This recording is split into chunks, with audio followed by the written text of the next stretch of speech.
Je pense que si on fait un diagnostic par rapport à la période avant 90, et lorsqu'on regarde aujourd'hui, je pense qu'il y a quand même une évolution. Une évolution en ce sens que hier, le citoyen n'était pas libre de s'exprimer, de donner son opinion sur des questions pointues, notamment en matière politique. Aujourd'hui, la situation a beaucoup évolué et les citoyens peuvent véritablement donner leur opinion et ils sont même consultés dans des instances données pour prendre des décisions données. La conférence nationale a été un point de départ pour le renouveau démocratique. Vu ce qui se passait au pays avant cette époque-là, le peuple béninois a dû puiser dans son génie propre pour aller vers cette conférence qui lui a permis de renouer avec les fondamentaux de la démocratie. Et comme l'a dit le professeur Théodore Hollo, la période avant renouveau démocratique était caractérisée par un désert de démocratie et un cimetière de liberté. Ceux qui osaient s'opposer à la pensée du parti unique avaient le choix entre la valise synonyme d'exil et le cercueil synonyme de mort. Donc c'est ces pratiques que l'ensemble du peuple béninois a rejeté en renouant avec la conférence nationale. Aujourd'hui, nous avons eu des acquis, mais nous ne devons pas dormir sous nos lauriers.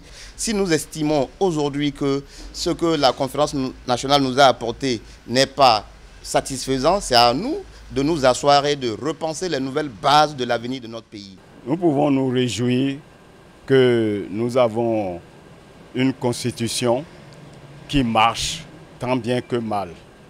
Et de toute façon, tout le monde respecte cette constitution et ça maintient une ambiance de paix. Sur le plan économique, là, nous n'avançons pas beaucoup parce qu'il y a la corruption.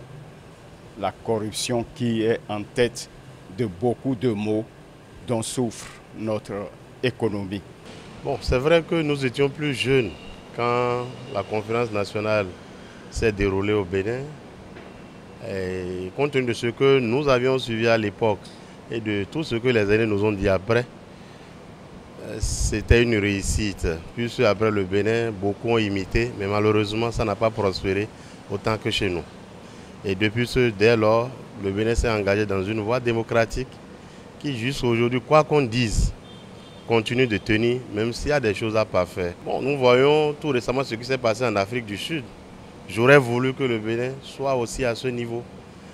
Et que les gens ne soient pas plus forts, qu'on n'ait pas tellement d'hommes forts, mais qu'on ait plutôt des institutions fortes. C'est ce que je souhaite également à mon pays.